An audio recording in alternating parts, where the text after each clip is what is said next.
Fala galera linda, tudo bem? Trouxe um reforço para ajudar na aula aqui. Olha que figura linda. Vocês já perceberam que os seres vivos, mesmo sendo tão diversos, com características próprias, tão diversificadas, eles conseguem ter semelhanças fundamentais?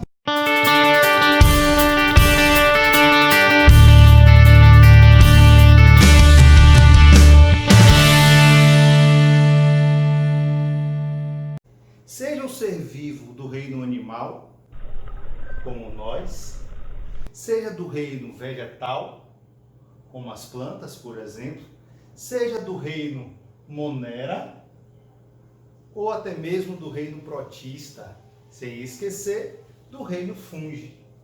Todos esses seres vivos são feitos basicamente pelas mesmas substâncias químicas: carbono, hidrogênio, oxigênio, nitrogênio, fósforo e enxofre, o famoso CHOMPS. Falando especificamente das proteínas, que é a segunda substância química encontrada em maior quantidade nos seres vivos. Qual é a primeira? Espera aí rapidinho, vou só beber água aqui que eu respondo para vocês. A água é a substância química encontrada em maior abundância nos seres vivos. E uma característica interessante é que a quantidade de água encontrada, por exemplo, em um paramécio, que é um protozoário unicelular, é praticamente a mesma encontrada em seres humanos, em termos proporcionais. Então uma coisa chama a nossa atenção: seja o ser mais simples ou o ser mais complexo, ele vai ser formado por proteína.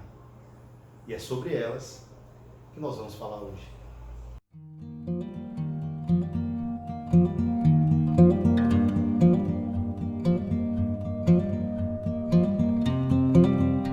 O mais legal é que agora você já consegue entender como as proteínas são formadas e como o material genético vai influenciar indiretamente na formação das proteínas. Lembre que proteína é uma macromolécula formada por unidades básicas chamadas aminoácidos.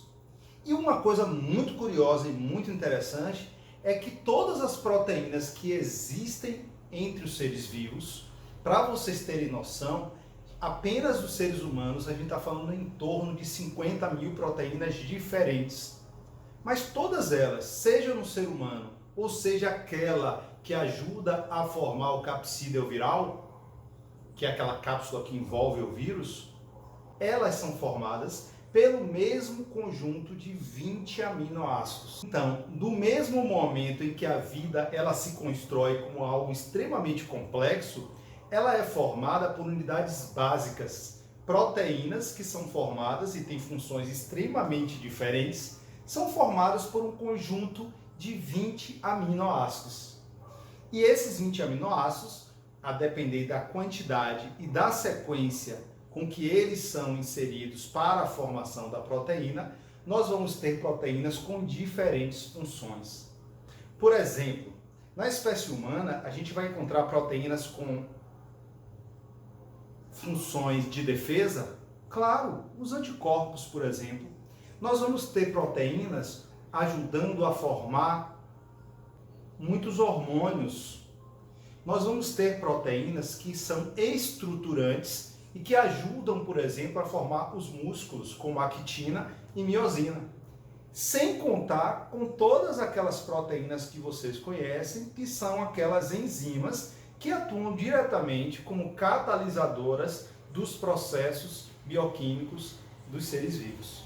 Então nós temos uma diversidade muito grande de proteínas, mas ao mesmo tempo formadas apenas por 20 aminoácidos. Mas Adenilton, e essa formação das proteínas ela é feita através do processo de tradução que acontece no citoplasma a partir do RNA mensageiro que foi formado a partir de uma molécula de DNA, ou melhor, de um trecho de uma molécula de DNA. Mas tem outra coisa importante, galera. Prestem atenção. Lá no núcleo, ou seja, envolvido pela carioteca, eu estou falando de células eucarióticas, eu estou falando apenas dos organismos eucariontes, acontece um fenômeno interessantíssimo. É o que nós chamamos de splicing.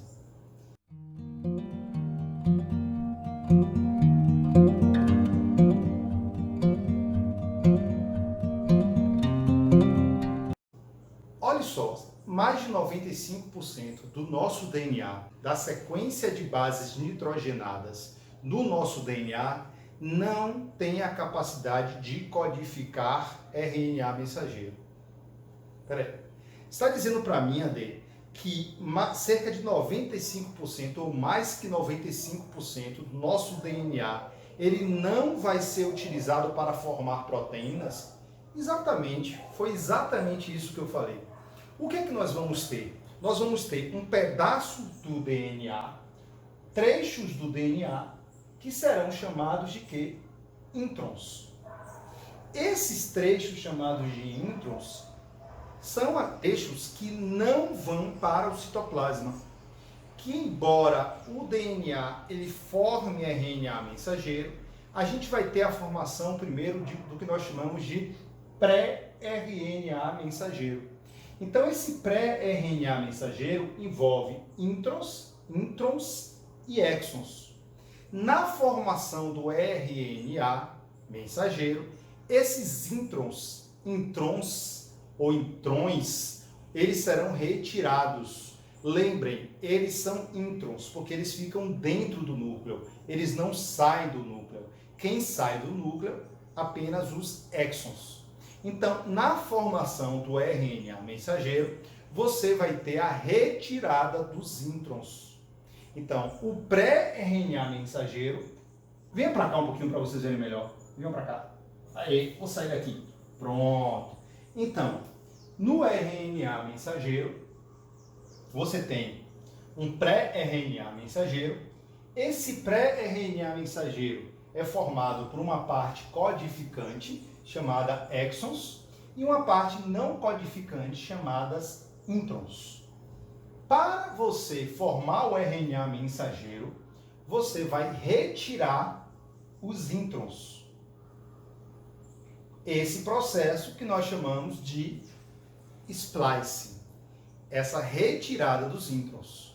Essa retirada de intron, que é como se fossem tesouras moleculares, é formado por um complexo enzimático chamado spliciosomo. Então, esse spliciosomo que vai ter a capacidade de retirar os introns.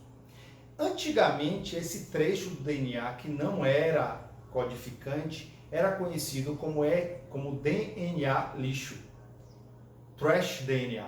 Só que hoje nós sabemos que, embora a gente ainda tenha muito que descobrir a respeito disso, mas esse DNA tem funções de sinalização química. Então a gente não deve chamar de DNA lixo. Mas o fato é que boa parte do DNA não vai ter a capacidade de sintetizar proteínas a partir do RNA mensageiro.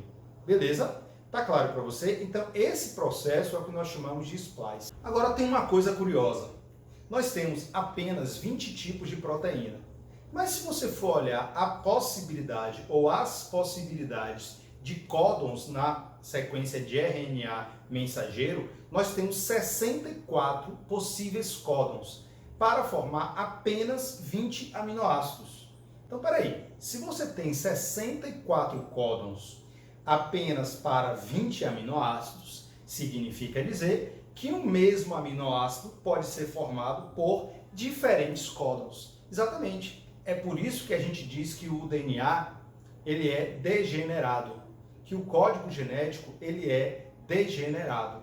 Por quê? Porque você pode ter várias sequências de códons para formar o mesmo aminoácido. Beleza? Isso é importante. Isso é importante, inclusive, porque você pode ter uma mutação onde haja uma alteração de um aminoácido, mas não dê nenhum tipo de mudança, mas que não gere nenhum tipo de mudança no aminoácido que vai ser formado. Por quê? Porque você pode ter um aminoácido formado por dois tipos de códons diferentes. Beleza? Ou até mais. Tranquilo? Tranquilo? Tá fácil? Mas agora tem uma coisa importante. Traz aí para cá o material genético de um procarionte? Olha só, no procarionte, o material genético, ele é circular e ele não possui introns. Então, a sequência do DNA do procarionte que estiver lá presente, ela vai ser sintetizada. Beleza? Então, galera, olha que massa. Você já sabe que o DNA forma o DNA forma RNA, mas antes de formar o RNA mensageiro, você tem a formação de um pré-RNA. Esse pré-RNA sofre o splicing com a retirada dos introns e forma o RNA mensageiro. Esse, com os exons, vai para fora do núcleo e esse vai ser utilizado para a formação da proteína. Proteína que é constituída por um conjunto de aminoácidos que são formados por um conjunto de aminoácidos que são interligados por ligações peptídicas, e a ligação, a formação dessa proteína vai depender da sequência do DNA. Então a informação genética está presente lá no DNA. A mensagem é trazida pelo RNA mensageiro, mas antes é formado um pré-RNA. Esse vai sofrer splicing com a retirada dos introns. Esse RNA mensageiro, ele vai possuir um códon, o RNA transportador, o anticódon, que irá trazer o aminoácido correspondente. Ligação entre os aminoácidos, ligação peptídica. Tá ficando claro para você? Beleza, show de bola. Que bom que você está entendendo.